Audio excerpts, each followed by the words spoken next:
আর্সেনালের বোর্নমাউথের বিপক্ষে হারতেই প্রশ্নটা উঠে গিয়েছিল, এবারও কি কপাল পুড়তে যাচ্ছে গানারদের? টানা 2 মৌসুম দিনের পর দিন ভালো খেলে শেষ ভাগে পচা শামুকে পা কাটাটাকে নিত্য নৈমিত্তিক বিষয় বানিয়ে ফেলেছেন আর্তেতা বাহিনী। এবার সেই সুযোগটা দারুণভাবে কাজে লাগালো ম্যানচেস্টার সিটি।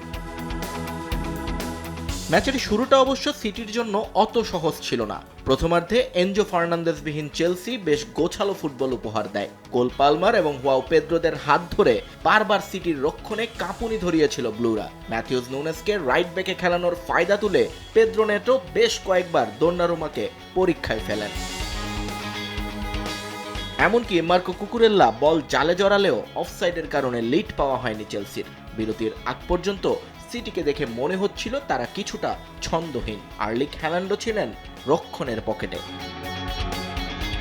বাছাইকৃত কাঁচামাল ও স্বয়ংক্রিয় ইউরোপিয়ান মেশিনে তৈরি হয় all time honeycomb, all time healthy life. তবে বিরতির পর ড্রেসিং রুম থেকে বেরিয়ে আসা সিটি ছিল সম্পূর্ণ অচেনা। গার্দিওলার মাস্টার ক্লাসে ম্যাচের চিত্র বদলে যায় নিমিষেই। যার নায়ক ফরাসি বিস্ময় রায়ান চেরকি।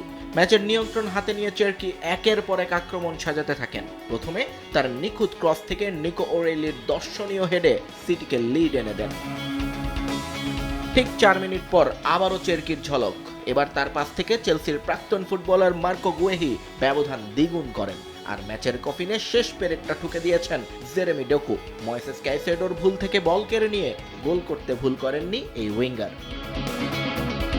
এই জয়ের ফলে প্রিমিয়ার লিগের শিরোপা দৌড় এখন তুঙ্গে। লিগ টেবিলের শীর্ষে থাকা আর্সেনালের চেয়ে এখন মাত্র 6 পয়েন্ট পিছিয়ে ম্যানচেস্টার সিটি। তবে সিটির হাতে রয়েছে একটা অতিরিক্ত ম্যাচ, অর্থাৎ থিওরিটিক্যালি পয়েন্টের ব্যবধান মাত্র 3। সবচেয়ে রোমাঞ্চকর পরবর্তী ম্যাচেই ইত্তিহাদ স্টেডিয়ামে মুখোমুখি হতে যাচ্ছে আর্সেনাল এবং ম্যানচেস্টার সিটি। ইংলিশ প্রিমিয়ার লিগের ইতিহাস বলে সিটির এই অপ্রতিরোধ্য গতি সামলানো যে কারো জন্যই দুঃসাধ্য। আর্সেনাল কি পারবে তাদের স্নায়ু ধরে রাখতে, নাকি আরও একবার নাটকীয়ভাবে শিরোপা ছিনিয়ে নেবে গার্দিওলার শিষ্যরা? স্ট্যামফোর্ড ব্রিজের এই জয় কিন্তু আরও একবার সিটির পক্ষেই কথা বলছে। নিয়ন মোহাইমেন, সময় সংবাদ।